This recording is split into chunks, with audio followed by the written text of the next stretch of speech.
पूर्व विधानसभा अध्यक्ष गोविंद सिंह कुंजवाल ने कांग्रेस की हार का कारण भीतरघात को बताया है।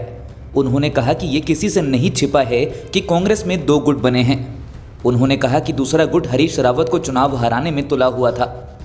इसके अलावा उन्हें डर था कि अगर कांग्रेस जीत गई तो मुख्यमंत्री हरीश रावत को बनाया जाएगा, जो उन्हें बिल्कुल स्वीकार नहीं था और इसके लिए उन्होंने विधानसभा चुनाव में कांग्रेस की बलि चढ़ा दी। उन्होंने कहा कि बाहर से आए लोगों ने उत्तराखंड में कांग्रेस का बेड़ा गर्क किया। उन्होंने इशारे इशारे में प्रदेश प्रभारी देवेंद्र यादव पर कांग्रेस की दुर्गति करने का आरोप लगाते हुए कहा, प्रभारी केवल चुनाव में प्रत्याशियों से अच्छे होटल के कमरे और अपनी सुविधाओं के बारे में बात करते रहे, ना कि कांग्रेस का इलेक्शन मैनेजमेंट और रणनीति तैयार करने की ओर ध्यान दिया गया। यही नहीं, उन्होंने कहा कि प्रभारियों द्वारा चुनाव लड़ने वाले प्रत्याशियों को तक परेशान किया गया। पर सवाल उठाने जब तक कांग्रेस की बड़ी हार हुई है तब से आप सवाल उठा रहे हैं हरीश। देखिए, इससे पहले भी प्रभारी भेजे जाते थे और चुनाव में भी दूसरे प्रदेशों के मंत्री को यहाँ भेजा जाता था सहयोग करने के लिए, प्रभारी बनाकर जिलों के विधानसभाओं के।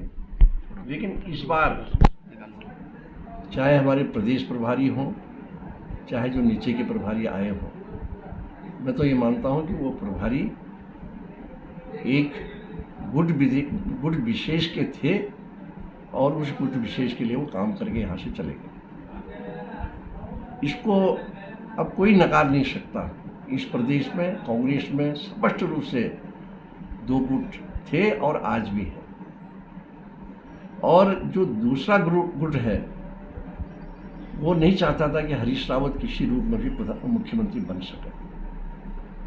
और उनके लोग ये भी कहा करते थे कि भले ही इस बार सत्ता में कांग्रेस नहीं आएगी, 2027 में तो फिर हम ही हैं, तब तक हरीश रावत तो निपट जाएगा, वो नहीं रहेगा, वो फिर चुनाव भी नहीं लड़ेगा।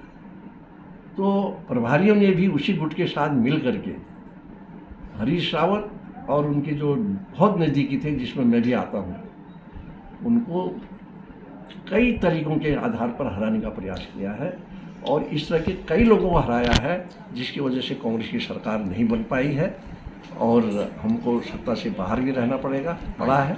और मुझे तो निश्चित रूप से ये उम्मीद नहीं थी कि जिस उम्मीद के कारण मैं हारा हूँ। आज भी हमारे क्षेत्र में आप जाएंगे, वहाँ की महिलाएं रो रही हैं। तो ये उम्मीद में नहीं कर सकता था। और इस लोकतंत्र में एक विधायक की क्या भूमिका होती है उसको मैंने बहुत गहराई से समझ करके उसके अनुरूप काम करने का प्रयास भी किया था।